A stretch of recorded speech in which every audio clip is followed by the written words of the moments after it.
Hey everyone, MB here at the OFAH Heritage Centre. I'm standing in front of our Ontario exhibit because today's lesson is all about elk. Elk are members of the Cervidae family, which means they are close cousins of the moose, the caribou, and the deer. Indigenous communities call the elk wapiti, wapiti meaning white rump, referring to the white rump patch on the elk.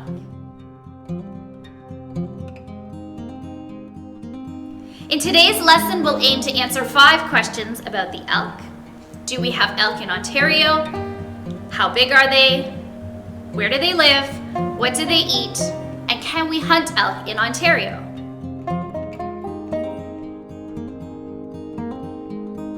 So for our first question, do we have elk in Ontario? The answer is yes. The Ontario Federation of Anglers and Hunters is a founding partner and ongoing supporter of the elk restoration program in Ontario. Native elk populations were extirpated, which means locally extinct, in the late 1800s due to pressure from human settlement and unregulated and excessive harvest. By 1996, there were only 60 elk left in Ontario. Recognizing that elk provided many ecological, traditional, social, and economic benefits to the province, the OFAH became a key partner in the elk restoration program led by the Ministry of Natural Resources and Forestry. Between the years of 1998 and 2005, 460 elk were transferred from Alberta to Ontario and released in 4 different regions. The OFAH funded the collaring of hundreds of animals so that they could be monitored. OFAH wildlife biologists provided technical support, and OFAH members spent countless volunteer hours on the ground helping with local tasks.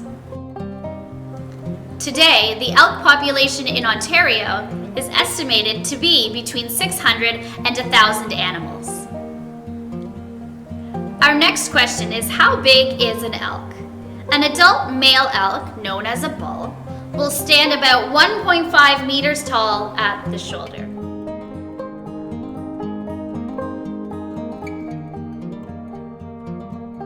From nose to tail, they'll measure about 2.4 meters long, and they can weigh up to 330 kilograms.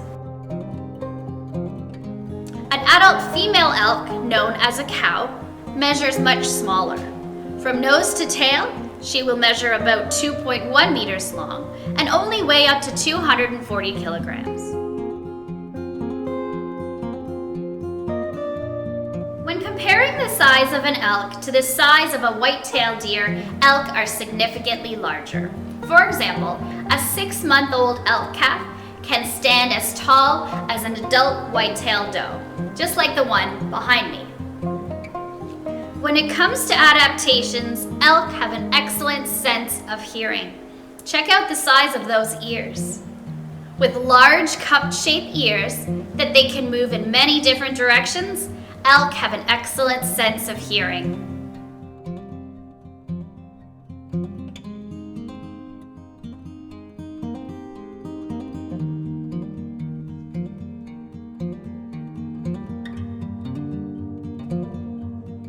Here's something you can try that will get you thinking about what it's like to hear like an elk.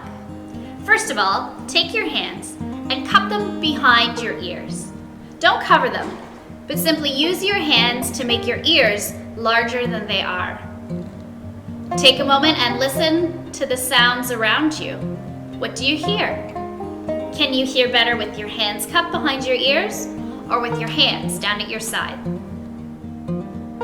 There's a game we love to play here at the Heritage Centre called Elk Ears. To play, you'll need a group of about 10 to 15 students. Choose one student to be the elk.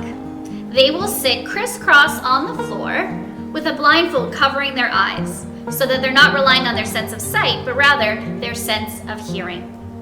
In front of the elk, place 4 or 5 different objects like sticks in a pile. The remaining students will be forest creatures that will sit crisscross in a giant circle around the elk. Their job is to, one at a time, quietly sneak up, grab a stick from the elk, and sneak back to their spot. If the elk sitting blindfolded in the center, perhaps with their elk ears up, hears a noise, they can't look, but rather they can point in that direction to indicate that they've heard something.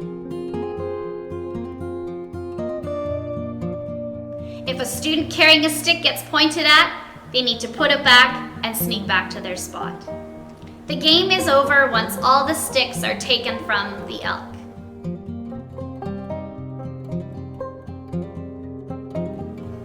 Next, have the elk take their blindfold off and ask them a few questions.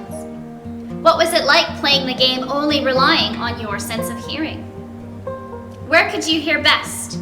At in front of you, beside you, behind you?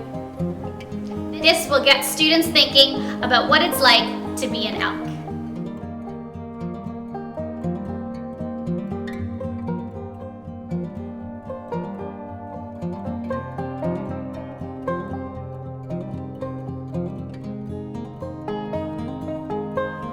Our next question is, where do elk live? Often living in herds of varying sizes, elk can be found in open habitats.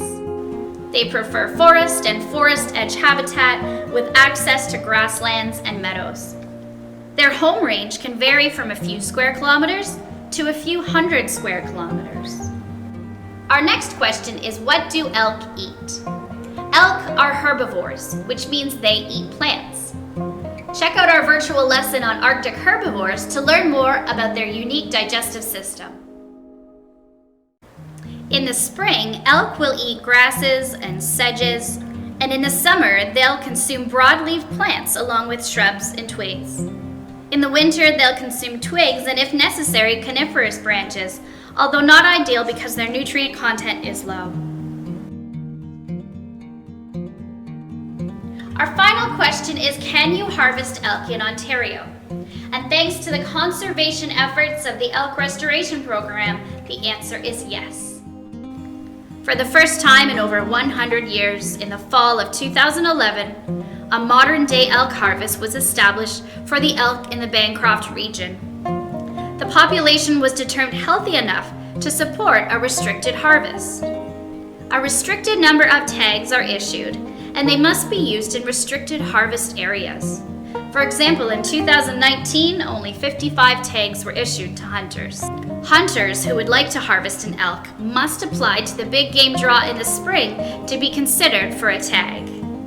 From the brink of extirpation to the success of a licensed, sustainable elk harvest, this is truly a conservation success story, made possible by the support of the Ontario Federation of Anglers and Hunters. Here's what an elk sounds like.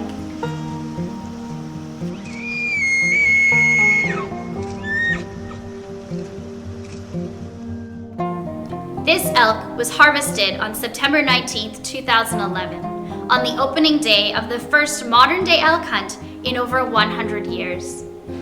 Just another piece of hunting and conservation history at the OFAH Heritage Center. Thanks so much for watching. Be sure to like this video, comment below, and don't forget to subscribe to stay connected as we learn together outside the classroom.